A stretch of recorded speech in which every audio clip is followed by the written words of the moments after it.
yung mga handle natin ng stainless.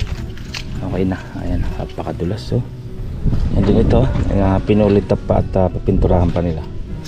Ayan, yes, parang nasa mall lang ano. Okay, ayan, okay na, pang click. Ayan, sarap ng handle nila, pang yayamanin ang handle. Then dito same lang din. Dito naman, ayan din, meron din tayong sariling padlock para sa kailangan ng padlock. Stainless din yan para malambot. May nababapping na lang naman yan. Then meron din yan sa baba, hindi pa nakakabit. Saka na lang siguro pag magpo-flooring dito yung nasa baba niya.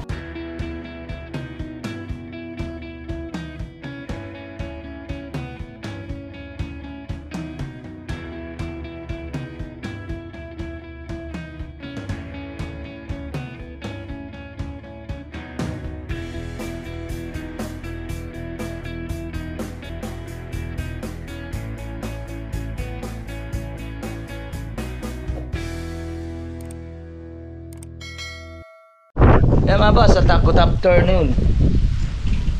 Sandaya Homes Danesa project tayo ulit tayo. Tanawan na Batangas. Update na natin tong konting pasilip lang tayo. Yung gate na yung stainless na ikabit na.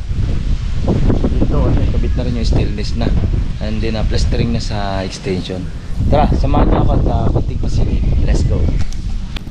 Ayan mga boss, at nakabit na yung ating mga handle. Ayan, yung mga handle natin ng stainless. Okay na, ayan, napakadulas. So yan din ito, pinulit up pa at papinturahan pa nila. Ayan, yes, parang nasa mall lang ano. Okay na, 60 pinagawa ko ng sukat niyan, 60 cm. Ayan. Okay, then nasa likod meron din, dalawa rin dyan, diba? And then ito meron din, yung lock na ito nilabas na lang natin dito para pwede magkandado yung client pag gusto niyan lagyan ng padlock, pwede. Then pwede rin naman susi, may hammer lock naman tayong nilagay. Then naka-stopper lang tayo ng flat bar para hindi tumulak dito yung pinto, hindi na siya lalabas. Okay, babapping na lang naman yan, stainless 304, hindi siya kinakalawang. Okay, ito yung mga ginagawa natin sa ating mga gate. Babapping na lang naman. Ito yung ating lock. Yan o. Kailangan na automatic may susi ka pag lalabas ka. Pag hindi, di mo siya mabubuksan. Kung gusto mo naman lumabas, lock mo muna yan. Doon mo na lang ilock sa likod. Pag may bibilihin ka sa tindahan. Okay. Yan. Okay na. Pang click. Yan. Sarap ng handle nila. Pang yayamanin ang handle. Then dito, same lang din. Dito naman, ayan din, meron din tayong sariling padlock para sa kailangan ng padlock. Stainless din yan para malambot. May nababapping na lang naman yan. Then meron din yan sa baba, hindi pa nakakabit. Saka na lang siguro pag magpo-flooring dito yung nasa baba niya. Okay na, stainless. Oh, yun na yung ating gate.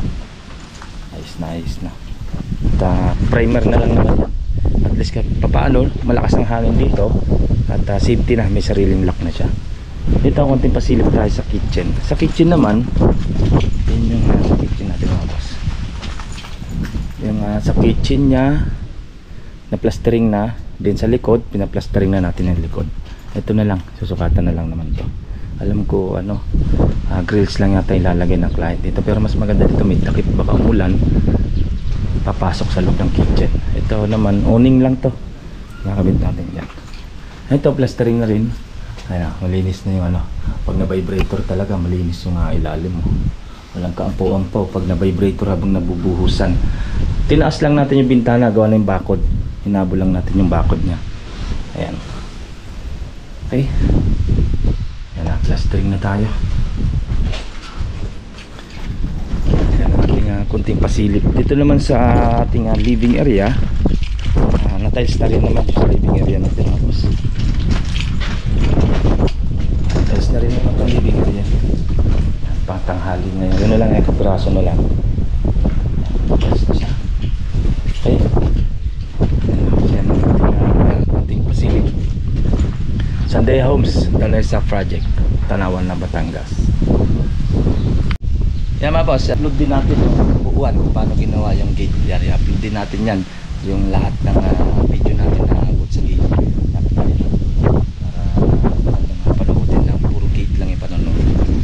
Okay, yan ang ating kunting pasilip. Next pasilip natin siguro mga ano na. Next week na, mga Monday na siguro. Dahil Christmas party ng team ng J Uragon sa Sunday. Okay, hanggang dito lang boss. At shout out kay ma'am at kay sir yung may-ari ng unit. Sunday Homes dala sa project yan. Shout out kay ma'am at kay sir. Ayan, patapos na. At okay na yung gate nila. Yung lupa na lang dito, and then yung kitchen. Yun na lang ating okay, hanggang dito na lang at ingat-ingat tayo mga boss. Bye bye. Ito pong J Uragon Vlog, napakaganda po ng channel na ito, no? Tungkol po ito sa construction.